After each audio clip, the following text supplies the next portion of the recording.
आ जाते हैं, तो ऐसा चेला से तो अच्छा है कि नहीं चेला बनाते कि गुरु की आसन हिला दे, तो ऐसा चेला क्या। तो भगवान ने कहा कि अच्छा रुको कुछ लीला करते हैं। जैसे ही कैलाश को उठाया रावण ने ना, तो भगवान ने उस कैलाश पर्वत का वजन बढ़ा दिया और उनकी भुजा जब गया।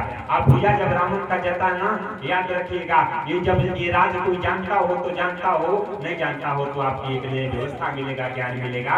जैसे भुजा जाता तो रावण इतना रोया, इतना रोया, इतना रोया, इसीलिए वहीं पर उसका नाम पड़ा रावण रोयन। बहुत रोया और इसलिए उसका नाम पड़ा रोवन। आज हम रावण जानते हैं, क्यों? क्योंकि उसका नाम तो पहले दशानन था।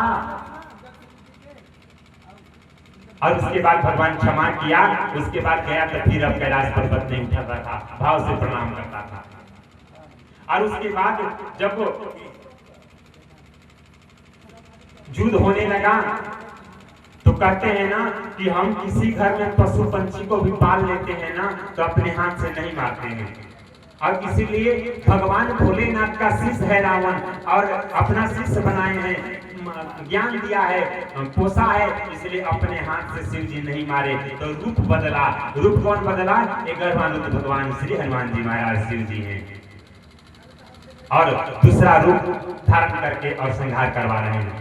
अब जो युद्ध होने लगा तो विभीषण जी अपने भैया को कि प्रताप बल को जानते थे। विभीषण जी कूद कर कहने लगे कि प्रभु मैं एक बात बताऊं, ये बड़ा योद्धा है, बहुत ही बल है, समस्त जितने भी ग्रह हैं, जितने भी देवी देवता हैं, यहाँ तक कि ग्रहों के राजा शनिचर को भी इन्होंने कैद करके रखा है, काल को कैद करके रखा है, इसलिए इसे जितना बड़ा मुमकिन लगता है।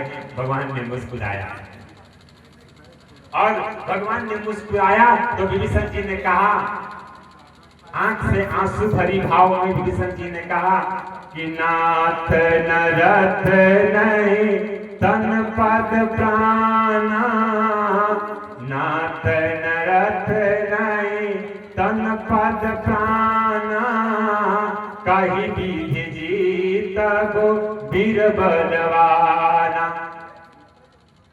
भगवान ने मुस्कुराया, और भगवान ने मुस्कुराते हुए जवाब दिया कि बाबू, मेरी मित्र, मेरी सखा, मेरी भक्त, मेरी भैया,